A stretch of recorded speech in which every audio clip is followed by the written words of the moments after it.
Sejam bem-vindos ao curso Entendendo o Desenvolvimento Motor. Esse curso faz parte da série que eu, Eduardo Henrique Aranda, vou trazer para vocês. Eu sou um profissional de educação física, trabalho há 20 anos com crianças e no decorrer da minha carreira como profissional, tanto como pedagogo quanto profissional de educação física, sempre lidei com o desenvolvimento motor. Perpassei por vários autores, perpassei por várias concepções e trago para vocês, nesse curso e nessa parte do curso, vou trazer para vocês a essência dos trabalhos de Gallagher.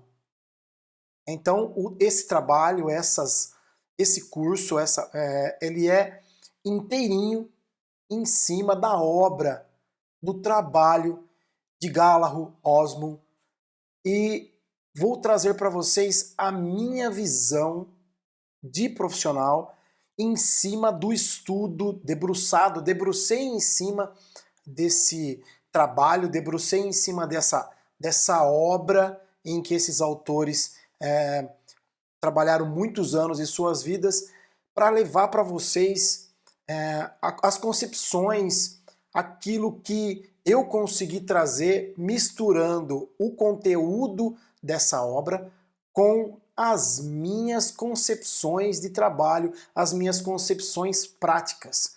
Pois até hoje estou em sala de aula trabalhando com os alunos, trabalhando com várias faixas etárias, também trabalho com clínica, onde estou acompanhando o desenvolvimento motor de adultos, de idosos, de adolescentes, de crianças, estão perpassando por todo o desenvolvimento motor. Então, em cima da obra de Gallagher, quando eu falo Gallagher, eu trago também junto com esse nome todos os autores que estão junto, que eu vou mostrar para vocês, que estão junto com esse autor trazendo o desenvolvimento motor. Na verdade, não estou defendendo nenhuma concepção, mas estou trazendo uma das concepções desenvolvimentistas e que traz essa obra muito boa que a maioria dos profissionais de educação física conhece, a psicologia, pedagogia, todos esses campos de conhecimento estão envolvidos no desenvolvimento motor, tá bom? No decorrer, então, desse curso, vou trazer para vocês o conteúdo dessa obra, o conteúdo dessa missão desses autores que conseguiram desenvolver esse trabalho. Tá? Então, nós vamos trazer parte por parte. Então, essa primeira parte do curso é a visão geral, onde eu vou mostrar o que é o desenvolvimento motor, um histórico, todas as nuances que eu vou trazer para vocês nessa primeira parte, que é uma parte mais de conceituar para vocês esses termos, conceituar para vocês essa obra, tá bom? Então vamos dar início a essa primeira aula, mostrando para vocês a visão geral do desenvolvimento motor. Lembrando que todo esse trabalho é baseado nos estudos de David Gallagher, John Osmond e Jacqueline Goodway. É claro que os livros do Osmond e do Gallagher, eles, em versões anteriores, em edições anteriores, não tinha a participação da Goodway, da Jacqueline Goodway. Mas nessa versão, que eu peguei o livro mais novo, peguei o trabalho deles editado, um trabalho já melhorado, já colocado algumas coisas novas. Estão trazendo para vocês um livro e o estudo mais recente que temos, junto com minhas observações, com minhas experiências, com a minha visão de todo esse trabalho. Eu vou esmiuçar ele, eu vou ler todo o livro, li todo o livro, tentei pegar todas as partes principais, peguei toda a essência. É claro que com minha visão, é claro que acaba passando, mesmo no livro ele coloca que a visão dele, o estudo dele e a posição acaba sendo mudada, melhorada, porque a todo momento tem um tema novo do desenvolvimento motor, tem uma área nova de pesquisa e vai melhorando, evoluindo, vai se transformando, incorporando, encorpando de uma maneira em que consiga esse desenvolvimento motor melhorar sempre, tá? Com ideias novas, com trabalhos novos, com pesquisas novas. Então vamos começar o nosso curso então, em cima desse trabalho, e vamos começar pela visão geral. Então vou colocar para vocês aqui como surgiu, quais são os conceitos, de onde veio, quais são as ideias, de onde partiu, por que isso, por que aquilo, para a gente ter uma visão geral mesmo do que se trata o desenvolvimento motor, tá bom? Então nós vamos agora partir para a aula, partir para o principal objetivo da nossa aula, tá bom? Que é os tópicos da nossa aula. Eu vou trazer para vocês uma parte bem pedagógica, bem organizada, para que vocês consigam entender aula a aula, passo a passo. Por que eu estou fazendo isso? Porque é necessário que a gente entenda a visão, o conceito, as etapas, o que o autor quis colocar, para que fique bem fixado mesmo. Então a ideia de fazer essa divisão pedagógica, eu coloco o tema, quais são os tópicos que nós vamos estudar na aula, explico a aula, tem todas as explicações. Eu gosto muito de colocar para vocês frases e orações pequenas com bastante conteúdo. Então eu pego do autor todas as frases e todas as colocações do curso, gente. É tudo do livro, tá? Colocado pelo livro. Não são colocações minhas, é claro, é uma interpretação minha desse trabalho, mas são colocações, toda vez que há uma colocação, há uma explicação, há uma teoria, é do Gallagher, do Osmond e da Goodway, tá? São sempre deles com uma aproximação minha à realidade. Eu vou aproximar os conceitos que eles colocam, o estudo deles, a minha realidade, a nossa realidade, né? Que é uma realidade próxima de vocês, aqui no nosso país, na nossa região, e que coloca de uma maneira em que a prática acaba perpassando aí pela teoria, que eu acredito ser muito importante para a nossa construção desse conhecimento. Depois dos tópicos eu explico, tem gráficos, eu tento trazer os gráficos que ele coloca no livro, que eles colocam no livro, e depois, lá no final, eu faço uma reflexão, eu dou uma pergunta de reflexão, coloco uma frase de reflexão daquela aula para a gente saber quais foram as intenções e o que a gente conseguiu entender criticamente daquela aula. E no final o que nós aprendemos, né? Quais são os tópicos que nós aprendemos, para dar uma recapitulada, para o cérebro dar uma reformulada, fixar e partirmos para a próxima aula, tá? Então vamos ver os tópicos dessa aula, dessa primeira aula de Entendendo o Desenvolvimento Motor, visão geral. Vamos lá então?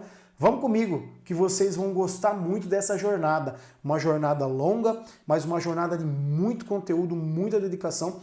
Eu preparei com muito carinho esse curso para vocês, tá bom? Vamos lá. Então, vamos para o primeiro tópico da nossa aula, que é o conceito. Nós vamos estudar o conceito do desenvolvimento motor. De onde veio, do que se trata. Vamos lá. Quais foram as primeiras pesquisas realizadas no desenvolvimento motor? Quem começou essa pesquisa? Partiu de onde? Foi para onde? Nós vamos ver isso aí, tá? Quais são os modelos de desenvolvimento motor? Vou citar ali alguns modelos bem simples para depois nós aprofundarmos. E qual é a reflexão, né? No final eu falei para vocês que nós teremos uma reflexão sobre essa aula, tá?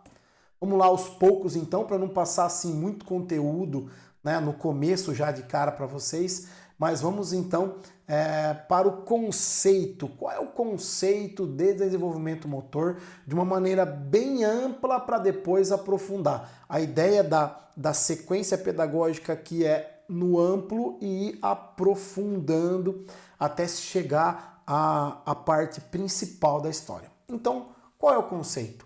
Então, o conceito, né, dado pelos autores Osmond, Goodway e o Gallagher, que o desenvolvimento motor é a mudança contínua do comportamento motor ao longo do ciclo da vida. Olha que bacana, né?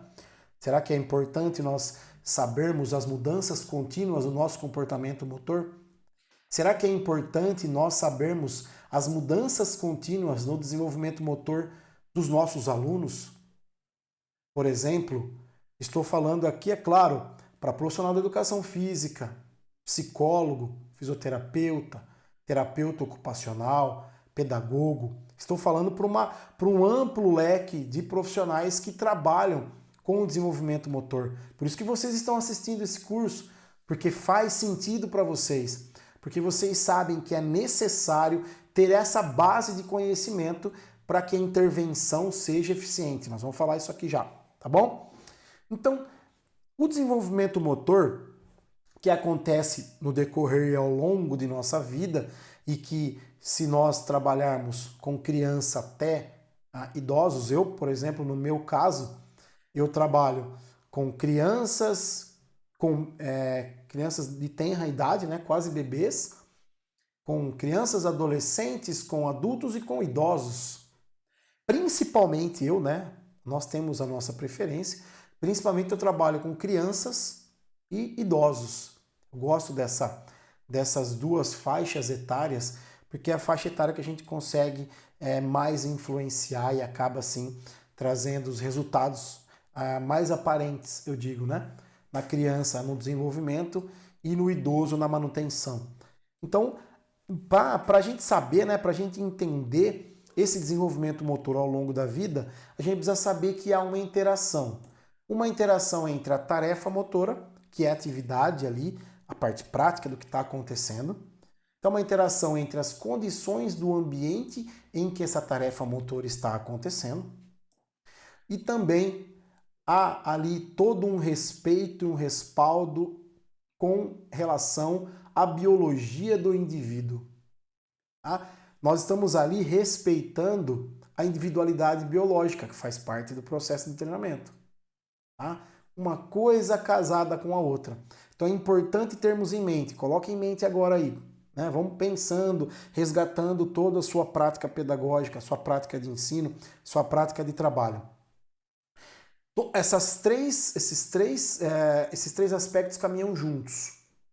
E nós vamos perpassar pelo curso todo, pela série toda, pensando nessas três características aí. A tarefa motora, a biologia do indivíduo e as condições do ambiente. Nós vamos ver mais para frente que uma interage com a outra e uma reflete na outra e uma acaba modificando a outra. Então, nós como profissionais temos que estar muito ligados nesses três aspectos. Nós temos que trabalhar esses três aspectos, observar esses três aspectos, entender esses três aspectos, tá? Vamos continuar então? Movimento é vida. Então, é muito interessante, eu coloquei essas três palavrinhas aí, que eu acredito que seja a essência do livro, a essência do estudo. E se nós trabalhamos com vida, e principalmente com movimento, colocando na minha posição como um profissional de educação física, essas três palavras, elas regem o meu trabalho. Movimento é vida. E que vida é essa? Com qualidade de vida? Com o máximo que nós podemos atingir de movimento para que a nossa vida seja uma vida com qualidade? Né? É claro que nós vamos pensar em uma deficiência, tanto intelectual quanto física, uma deficiência de desenvolvimento. Há essas possibilidades, sim, mas é vida. Estamos trabalhando com vida, no limiar de cada uma, na capacidade de cada uma e na evolução de cada uma, tá bom? Então, movimento é vida. Estamos vivos, nos movimentamos, tá?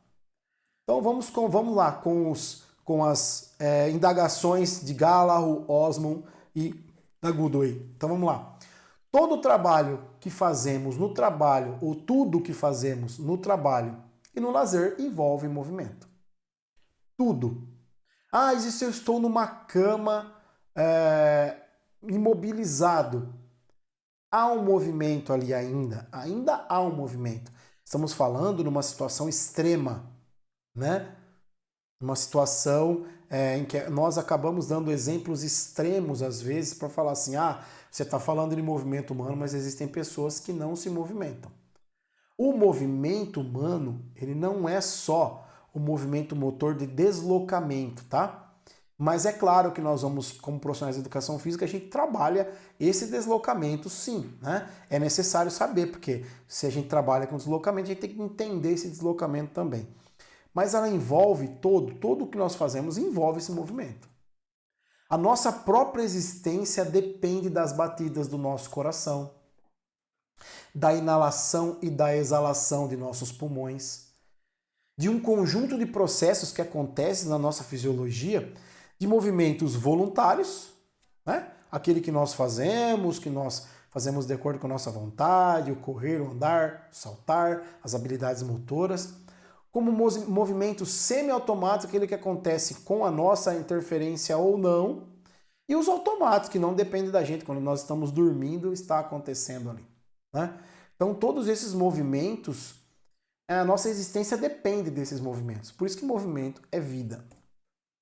Então, compreender como nós adquirimos o controle motor, vamos falar agora de controle desse movimento, né? Quem que é a pessoa ou quem é o profissional que mais se preocupa com esse controle de movimento? Sim, profissionais de educação física, né?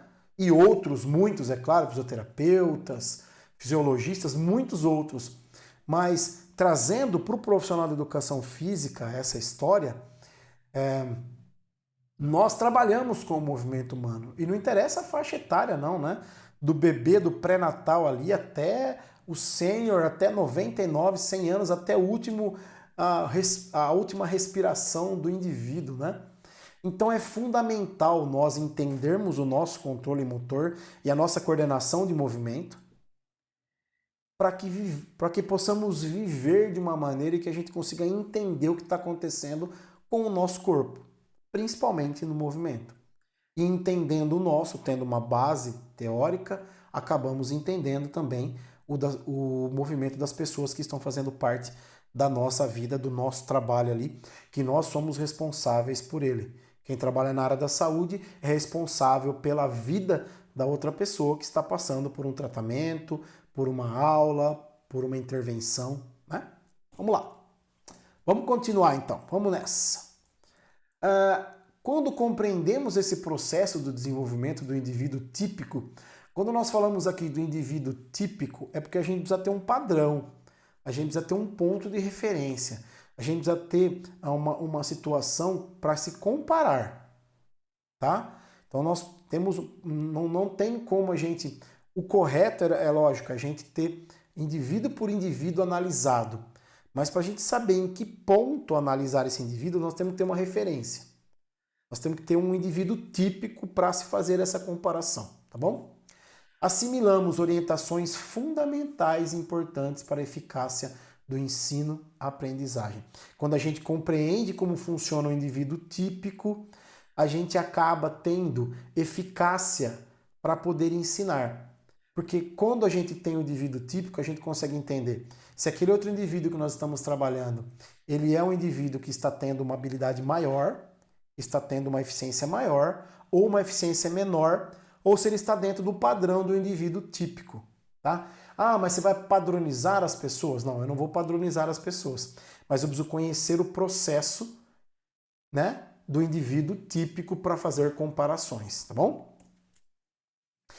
Para indivíduos com deficiência no desenvolvimento, né, a compreensão do desenvolvimento motor fornece uma base sólida para intervenção, terapia e medicação. Por exemplo, se ele está naquele nível de desenvolvimento e se compararmos a pessoa com deficiência no nível de desenvolvimento do indivíduo típico, nós podemos ali estar equilibrando quanto ele pode ou não se desenvolver, porque a gente precisa conhecer a deficiência e conhecer o nível de desenvolvimento motor do indivíduo típico e fazer essa relação da deficiência com o quanto ele consegue se desenvolver naquela idade, naquela maturação. Porque biologicamente falando, ele está em processo de maturação, sim, né? Mesmo com a deficiência, ele está em processo de maturação e a gente conhecendo esse desenvolvimento motor, a gente consegue ter uma intervenção sólida, a gente consegue trabalhar com essa terapia e a gente consegue, se né, for necessário, o profissional que é responsável por isso, até indicar uma medicação, tanto uma medicação que seja através de remédios, como medicação através de exercícios também, né? A prescrição, seria ali a palavra prescrição, né? Do exercício também, tá? Para a pessoa. Então, o conhecimento dos processos de desenvolvimento está na essência do ensino. Conhecer esse processo é a essência para se ensinar, para se intervir. Seja ele na sala de aula, seja ele num ginásio, ou seja ele na área esportiva. Então, se eu for trabalhar com um esporte de rendimento, preciso saber o desenvolvimento motor. Se eu for trabalhar numa escola, preciso conhecer o desenvolvimento motor. Né? Se eu for trabalhar lá na prática, preciso do desenvolvimento motor. Na teoria, preciso saber também. Vamos lá? Vamos nessa. Tem bastante coisa aí para aprender ainda, pessoal. Vamos lá, então. Sem noções sólidas, né? Sem eu ter o conhecimento desse desenvolvimento motor, podemos apenas intuir técnicas educativas. A gente pode, se a gente não conhece o desenvolvimento motor, aquela faixa etária, o indivíduo padrão ali, em que faixa mais ou menos ele precisaria estar? Nessa daqui. Então, o que eu posso tentar trabalhar com ele? O que eu espero dele? Eu posso esperar esse padrão motor, ou para mais ou para menos, mas dentro desse padrão. Se eu, por exemplo, não conheço esses padrões, às vezes eu posso esperar de uma criança que não está madura para fazer um certo movimento. Por exemplo, jogar bola para se me pegar, depende da idade, a criança não está madura, tanto no aspecto motor como no psicomotor. Né? Ela não está madura para fazer, ela não tem todo o amadurecimento também cerebral para que isso aconteça. Eu acabo pedindo uma atividade para uma criança que não tem capacidade de fazer aquilo. Então eu acabo achando, pode ser que ela consiga. Pode ser que ela consiga, mas ela está madura para isso? Porque se ela não estiver madura para isso, aquela atividade vai ser chata, nós vamos falar aqui já já. Então, eu posso intuir técnicas educativas e procedimentos e intervenções que não sejam apropriados.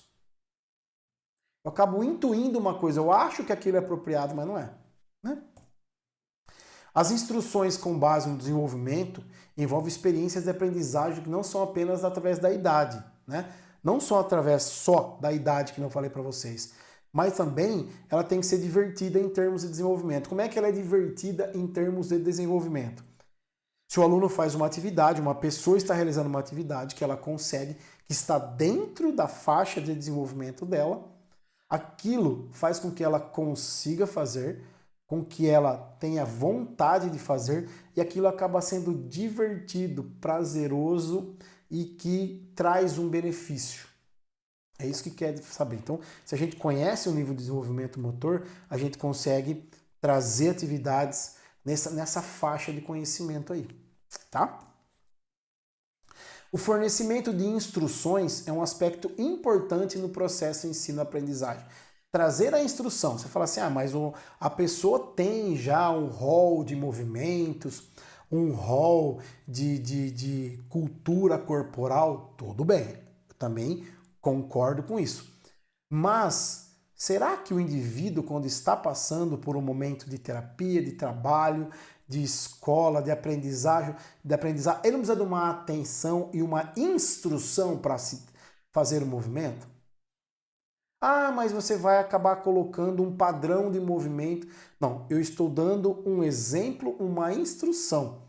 Isso não quer dizer que eu obrigue a pessoa a fazer sempre daquela maneira. Eu dou um exemplo e a partir desse exemplo a pessoa vai desenvolvendo e criando o seu padrão de movimento. Tá? As instruções, entretanto, não explicam o aprendizado. O desenvolvimento, sim. Né? Então, eu dando uma instrução, eu não tô impondo o movimento. O desenvolvimento faz isso. O próprio desenvolvimento motor vai trazer as capacidades que ele precisa para desenvolver o movimento. ele só está dando uma instrução. Tá? Então, a instrução não explica o aprendizado, o desenvolvimento sim. Vamos lá para a próxima? Então agora nós vamos falar sobre as primeiras pesquisas nesse campo. Nós aprendemos essas noções gerais, sabemos o porquê de estudar o desenvolvimento motor, para quê, quais são os conceitos, do que se trata. E também é importante falar das primeiras pesquisas, como começou, né? Todo esse trabalho do desenvolvimento do motor, de onde surgiu, de onde veio e para onde vai. Vamos lá. Então, de onde veio? Dos estudos da psicologia, tá? Então, o desenvolvimento, esse estudo do desenvolvimento foi primeiro trazido pela psicologia.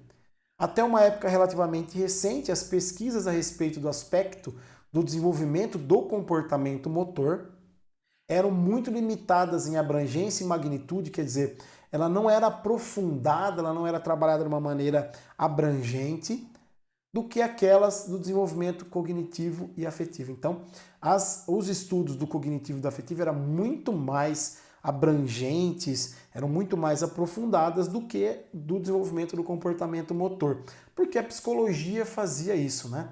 Era a psicologia, é lógico, a psicologia está preocupada com o cognitivo e com o afetivo e não com o motor. E ela coloca também, ela acaba colocando que o desenvolvimento motor ele é apenas indicado, ou ele é apenas um indicador do nível de funcionamento cognitivo. Então, o cognitivo e o emocional, quando ele está em ascensão, ele está se mostrando, ele se mostra através do motor. Então, eles só viam assim: vou trabalhar o socioemocional, vou trabalhar o cognitivo, e é claro que o motor é um resultado disso. Porém, eu só vou estudar o cognitivo e o socioemocional. É claro que essa é a área, né, da psicologia, a gente entende por que era só colocado dessa maneira, mas é importante sabermos também a parte motora, para que a gente consiga entender o ser como global, tá bom? Completo. Então, Thomas e Thomas, em 1989, né, os autores colocam, esses autores aqui, colocam que eu coloquei aqui um trecho muito importante que acaba explicando bastante e acaba mostrando como a área do estudo do desenvolvimento motor.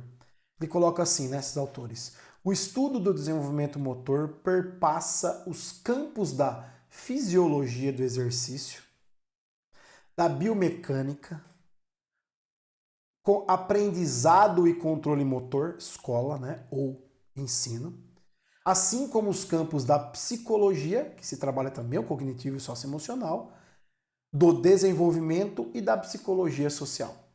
Tá? Então, ele é abrangente. Esse termo, né, ele é muito abrangente. Não tem dono, né? O desenvolvimento motor não é da fisiologia, não é da biomecânica, não é da cinesiologia, não é da educação física, não é da psicologia, não é de ninguém, é de todos nós, né? É um campo em que vocês vão ver agora que foi sendo desenvolvido, é um campo que faz parte do trabalho de todos esses profissionais e todas essas linhas. Então, a passos lentos, né? Até a década de 60 e aumentando gradativamente até a década de 80, esse estudo foi dentro dessas linhas, né? Socioemocional e cognitiva, através dos psicólogos. E depois, a partir dos anos 80, quando o corpo crescente de pesquisas realizadas por uma nova geração de acadêmicos, e aí eu coloco pelos profissionais da educação física, tá? O autor não coloca aí, mas fica implícito que os profissionais de educação física entram aí também. É claro que tem outros profissionais, né? Áreas correlatas, áreas ligadas, mas essa geração de acadêmicos são os profissionais de educação física, somos nós, né?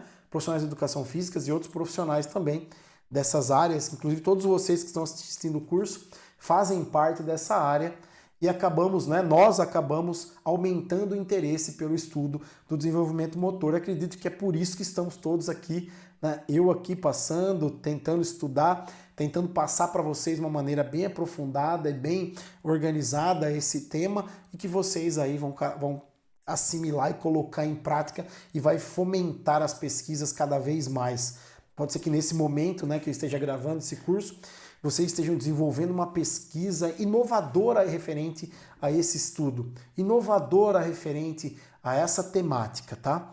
Então vamos continuar aqui. E o estudo do desenvolvimento motor assumiu seu lugar como área de investigação científica, dentro dos limites da cinesiologia e da psicologia do desenvolvimento. A partir desses estudos, desses trabalhos, é que conseguimos aí, né, as pessoas que pesquisaram, que desenvolveram trabalhos, conseguimos ali assumir um lugar na área de investigação científica através desses estudos. Então, agora no século XXI, né, esse livro foi escrito em 2013, né, os acadêmicos estão estudando os processos de desenvolvimento subjacente e seus mitos e variados produtos.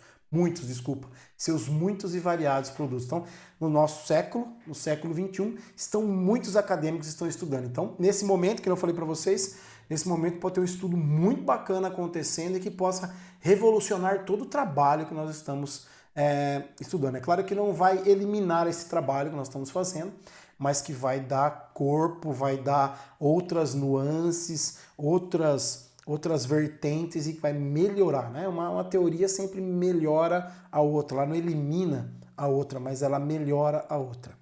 Vamos lá. Os resultados de suas pesquisas têm sido aplicados em cenários práticos. Então é importante que a gente tenha o conhecimento do desenvolvimento motor e acabe levando isso para o cenário prático, para que a gente consiga fazer um relato, para que a gente consiga fazer um estudo prático também, para saber a importância desse desenvolvimento e para que está servindo isso para a gente, né? Então, por pais, né, por dedicados pais, que os autores colocam, por professores, treinadores, fisioterapeutas e outros profissionais também, que acabam colocando na prática todo esse estudo do desenvolvimento motor. Então, quem trabalha com isso, né, quem é a pessoa responsável ou o profissional responsável especificamente para o desenvolvimento motor é o cinesiólogo do movimento. Esse cara estuda o desenvolvimento motor mesmo, né, na íntegra ali. E ele sabe, trabalha e tem como a base do trabalho dele os fatores próprios da tarefa, do indivíduo e do ambiente que eu passei para vocês e vou retomar agora. Porque esses três aspectos não apenas influenciam uns aos outros, mas também podem ser modificados uns pelos outros.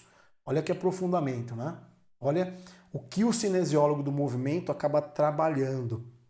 Toda essa interação, toda essa intersecção entre esses três aspectos, que fica bem claro ali, né? Nesse gráfico que eu coloquei para vocês aí.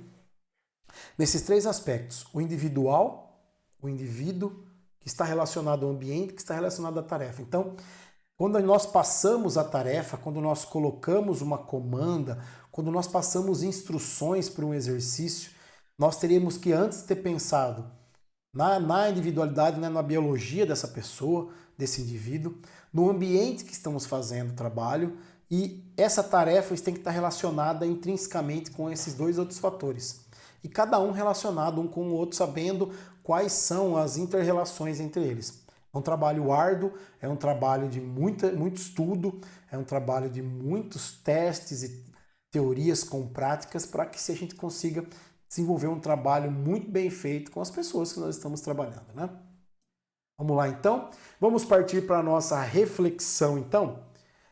Para a nossa reflexão dessa aula, tá? Chegamos ao fim da aula e nós vamos ver, tentar resgatar tudo que foi falado, nós vamos tentar colocar todas as minhas falas e as comandas, né, dos autores para que a gente consiga fechar a aula de uma maneira que a gente consiga fixar essa aprendizagem.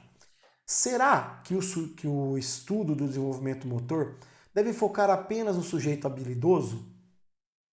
E também em ambientes laboratoriais controlados? Será que quando a gente estuda o desenvolvimento motor, a gente trabalha só com pessoas habilidosas que estão se desenvolvendo ali através daquele padrão de indivíduo, daquele indivíduo típico que nós colocamos e que está escrito no livro? Será que nós só trabalhamos com isso? Vamos pensar um pouquinho. É claro que não, nós não temos só pessoas habilidosas, né, gente? Então, a fim de ter um valor prático para pais, professores, técnicos, fisioterapeutas, né? Esse estudo tem que analisar e documentar também o que os indivíduos de todas as idades são capazes de fazer em condições normais e em condições intensificadas. Quando nós falamos de condições intensificadas, essa intensificação pode ser do ambiente, da tarefa ou do indivíduo, olhando cada parte, né? O indivíduo com uma deficiência, o indivíduo com um atraso de desenvolvimento, ou o indivíduo que não se encaixa ali no típico, né? No indivíduo típico, na habilidade, no ambiente de condições ambientais eu estou fazendo, que condições ou que tipo de tarefa motor estou aplicando, que tipo de comando estou colocando, tá? Então tudo isso tem que ser analisado e é importante, tem que ter um valor prático, tá? Acredito que as duas palavrinhas importantes aqui na nossa reflexão é qual é o valor prático do desenvolvimento motor? Para onde eu coloco? Eu penso no indivíduo como? Daquelas três maneiras, na biologia dele, no ambiente que é trabalhado e na tarefa que eu vou passar ou na tarefa que é dada, tá? Temos que pensar em tudo isso.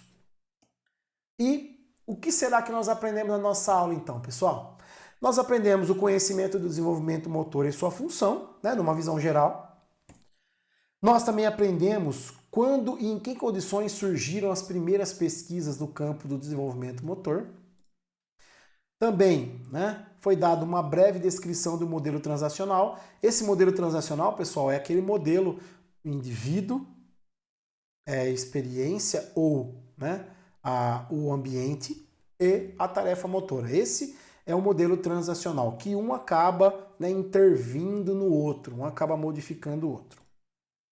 E nós temos uma reflexão crítica também a respeito do termo. É claro que pessoas que trabalham mais com o desenvolvimento cultural, essa parte de cultura corporal do movimento, acaba pensando, mas se eu colocar fases estanques, essas fases vai acabar limitando ali a cultura. Não, nós temos que ter o conhecimento disso, nós não vamos limitar o movimento de nenhum indivíduo que nós trabalhamos porque nós estamos conhecendo as fases. Nós não limitaremos esse movimento, sim, teremos como base alguns termos e algumas terminações, algumas faixas etárias para ter uma base, né, do nosso trabalho. Então, pessoal, essa foi a aula, essa foi a primeira aula.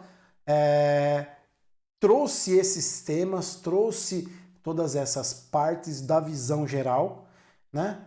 E nós vamos continuar a nossa aula, então, com a visão geral aula 2, para que a gente consiga conhecer outros aspectos aí do desenvolvimento motor, para que a gente aprenda bastante sobre esse tema. Então, essa aula foi, vamos para a próxima aula, pessoal. Até lá, então. Vamos lá.